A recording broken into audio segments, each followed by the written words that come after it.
Jumpa lagi di Halo Timnas yang akan menyajikan informasi terupdate mengenai Timnas Indonesia. Di antaranya, FIFA puji Sintayong, rencana PSSI untuk Timnas U23, Marcelino Ferdinand disentil Pratama Arhan. Simak berita selengkapnya hanya di Halo Timnas.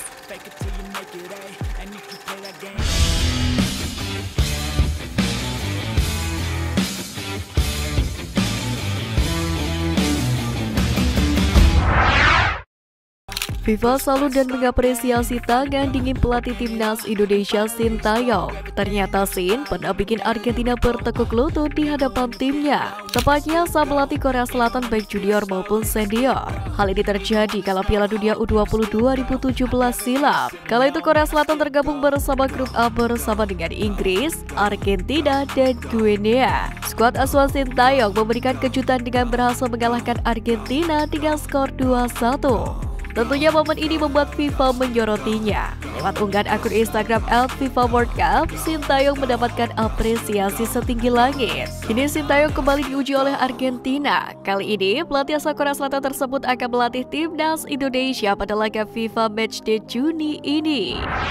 Putra pertama Sintayong, Shin Jae-wook, tampak memperingati hari kelahiran sang ayah pada bulan Mei ini. Hal itu dibagikannya dalam sebuah unggahan di Instagram Stories pribadinya @shin_jae177. Di sisi lain, mengutip laman Transfer Market, Sintayong diketahui lahir pada 11 Oktober 1970. Namun bagi orang Korea Selatan, mereka memiliki dua perhitungan hari kelahiran yang membuat usia mereka lebih 1 tahun. Dua ulang tahun tersebut meliputi usia internasional kalender Romawi dan usia Korea Selatan kalender Korea. Masyarakat di negeri Gingseng dinyatakan berumur 1 tahun pada hari kelahirannya. Tahun lalu Sintayong merayakan hari jadinya di bulan Mei atau mengikuti kalender Lanuar pada saat menangani Timnas Indonesia U23 di SEA Games Vietnam. Kini dia diketahui akan mulai sibuk menangani TC Timnas Indonesia untuk FIFA Matchday kontra Timnas Palestina dan Argentina.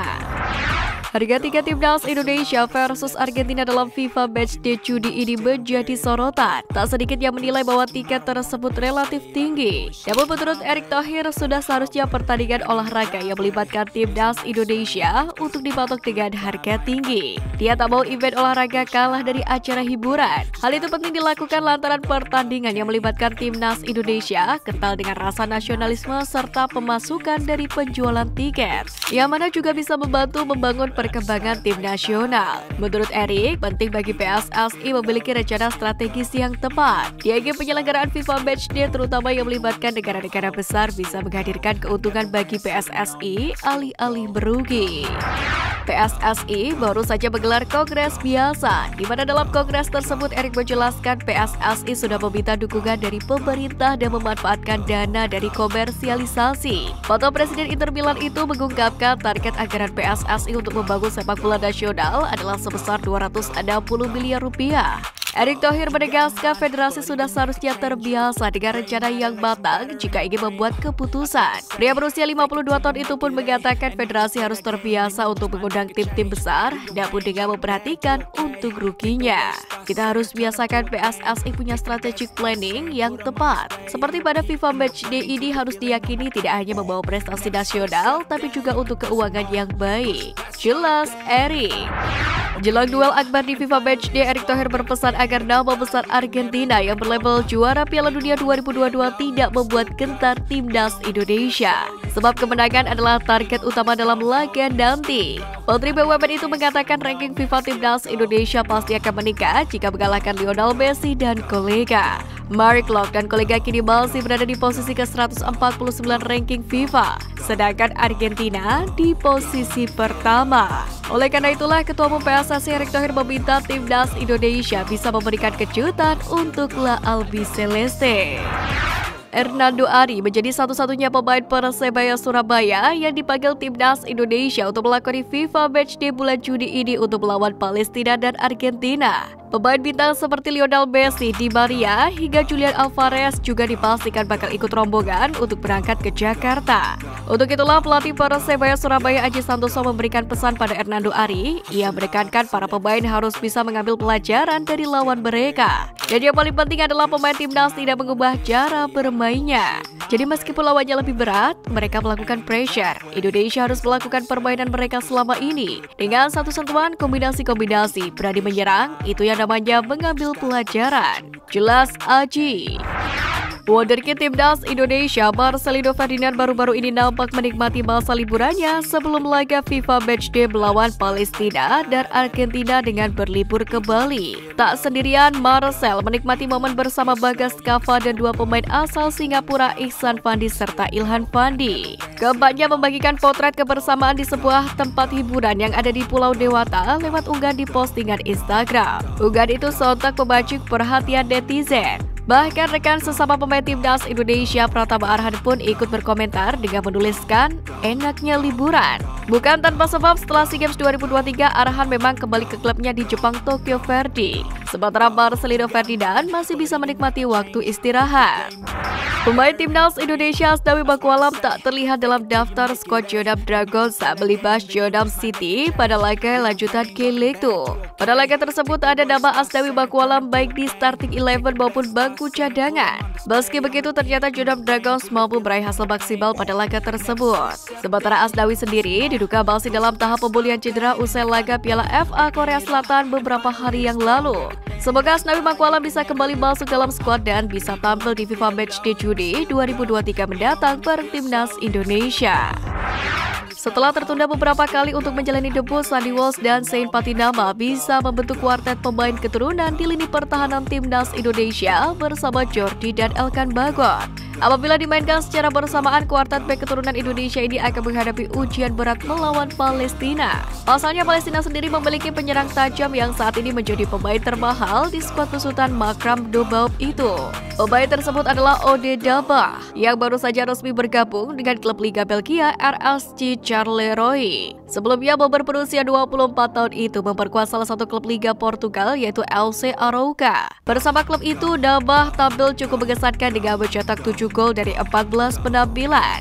Sementara itu dilansir dari Transfer Market, nilai pasar Dabah saat ini mencapai 1,5 juta euro atau setara dengan 24 miliar rupiah. Jumlah ini bahkan lebih tinggi daripada pemain termahal timnas Indonesia yaitu Jordi Amat 900.000 euro. Menurut Football Palestine, Dabah siap membela Palestina setelah sukses menjalani operasi meniskus bulan lalu. Sejauh ini Dabah telah mencatatkan 22 penampilan bersama timnas Palestina dan sukses mencetak 8 gol. Pelatih timnas U22 Indonesia Indra Syafri akan dihadapkan pada tantangan pertama pasca sukses meraih emas SEA Games 2023 dengan berlaga di Piala AFF U23 2023. Gelaran ini sendiri maju sebulan dari jadwal yang semula yakni digelar pada 17 hingga 26 Agustus mendatang. Belum diketahui pasti apa target timnas U23 Indonesia di ajang kali ini. Namun dengan skuad juara SEA Games 2023 dan juga catatan pernah juara di edisi 2019 di bawah asuhan Indra Syafri, maka Garuda Muda diharapkan bisa berbicara banyak di ajang ini. Hasil baik di Piala AFF U23 2023 bisa jadi persiapan baik buat timnas U23 Indonesia untuk menatap kualifikasi Piala Asia U23 2024 dan Asian Games 2022. Timnas Indonesia U23 dipastikan bakal semakin kuat ketika mengarungi Piala AFF U23 2023 yang akan berlangsung pada 17 hingga 26 Agustus mendatang. Sebab skuad Garuda Muda berpotensi diperkuat oleh dua pemain Liga Belanda yakni Ivar Jenner dari Jong Utrecht dan Rafael Struijk dari ADO Den Haag. Sebab kedua pemain tersebut sudah resmi menjadi warga negara Indonesia. Bahkan Ivar Jenner dan Rafael Struijk juga langsung dipanggil pelatih Sintayong untuk persiapan FIFA Matchday Juni 2023 melawan Palestina dan Argentina. Jika keduanya tampil mengesankan, Indra Syafri bisa saja membawa dua pemain ini untuk memperkuat timnas Indonesia U23 di ajang Piala AFF U23 2023. Dengan demikian, timnas U23 pun akan semakin kuat. Drawing Piala AFF U23 yang digelar pada Senin 29 Mei resmi berakhir dan menempatkan Indonesia dalam grup B bersama Malaysia dan Timor Leste. Menanggapi hasil drawing ini, Ketua Umum PSSI Erick Thohir mengungkapkan rasa optimis kepada timnas Indonesia U23. Ia pun berpesan kepada skuad Garuda Muda untuk bisa tampil maksimal. Kualifikasi Piala Asia U23 2024 bakal dilaksanakan pada 4 hingga 12 September 2023.